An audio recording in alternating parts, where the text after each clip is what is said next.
लोक जनशक्ति पार्टी रामविलास ने 3 जुलाई को लखनऊ में प्रेस वार्ता कर 5 जुलाई को होने वाले रामविलास पासवान जी की 80वीं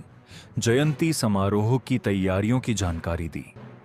इस कार्यक्रम में राष्ट्रीय अध्यक्ष व केंद्रीय मंत्री चिराग पासवान जी मुख्य अतिथि होंगे। सांसद अरुण भारतीय जी के निर्देश पर हो रहे इस आयोजन में सुरक्षा, यातायात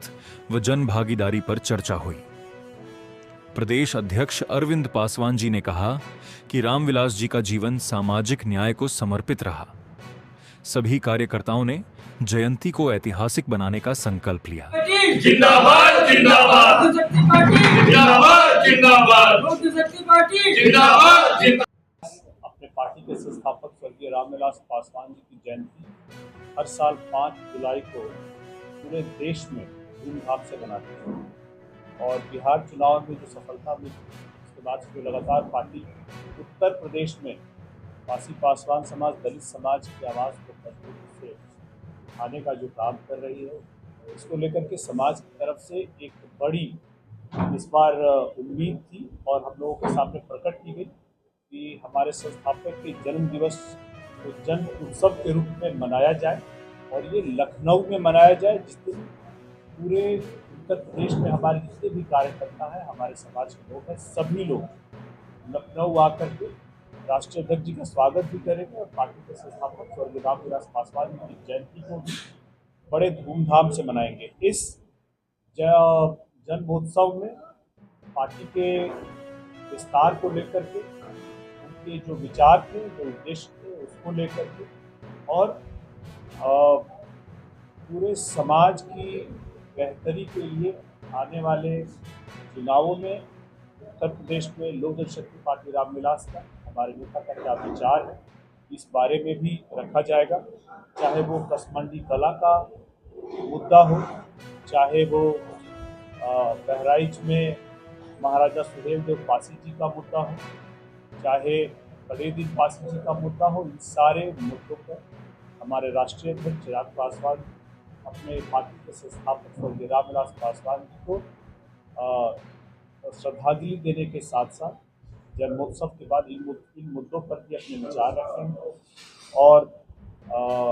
आगे जिस तरह से समाज को आगे लेकर के उनकी आवाज़ को उठाने को लेकर जो बहुत सारे अत्याचार हुए पासवान समाज पर, उन पर भी आगे की रणनीति, उत्तर प्रदेश में आगे की चुनाव की रणनीति पर भी अपने विचारों को। आपको याद होगा जिस वक्त केंद्र में जनता दल की सरकार गठबंधन की सरकार थी और 13 पासी समाज के लोगों की प्रतापगढ़ में की गई थी, पहली बार ऐसा हुआ था कि रामविलास पासवान की उस वक्त प्रधानमंत्री विश्वनाथ प्रताप सिंह जी को भगवान उनकी आत्मा को शांति दे, उनको लेकर के वो चले गए थे उन सारे परिवारों के पास और उन परिवारों के साथ मजबूती से खड़े रहे, उनको न्याय भी मिला। हम लोग भी उनके इस मिशन को आगे बढ़ाने का काम करेंगे और इन्हीं सारी चीज़ों को अगर आप ध्यान में रखते हुए आप याद कीजिए लोकसभा चुनाव 2024 में इस तरह से उत्तर प्रदेश में एक बहुत बड़ा तबका है पासवान समाज, दलित समाज, उनको भरमा करके जो वोट दिया गया और अत्याचार बाद में उनके ऊपर किया गया, लगातार आपने देखा होगा अलग अलग माध्यम से,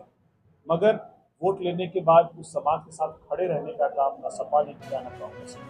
ऐसे में इस समाज को, जैसे बिहार में पासवान समाज है, सरकार का अब भागीदार है, इस समाज को भी कैसे भविष्य में आगे राजनीतिक रूप से, रणनीतिक रूप से, सामरिक रूप से पार्टी आगे लेकर के चलेगी, इस पर भी अपने विचार है। अब देखिए जब हम लोगों ने ये नारा दिया था, हमारा नारा आज भी है, तो समाज को ये बताने की कोशिश किया गया था कि हम लोग को अब किसी और पार्टी से भाड़े के नेताओं की जरूरत नहीं। अगर हम बिहार में मजबूत होकर के आज भी अगर चिराग पासवान निकल पासी समाज की जहाँ घटना हुई वहाँ जा सकते हैं, समाज को संगठित करने के लिए उत्तर प्रदेश में आ सकते हैं और हमारा जब नेता तैयार है आने के लिए, तो हमें अब भाड़े के नेताओं की ज़रूरत नहीं। हमारी लगभग 403 सीटों पर, पूरे 403 सीटों पर हमारी तैयारी है।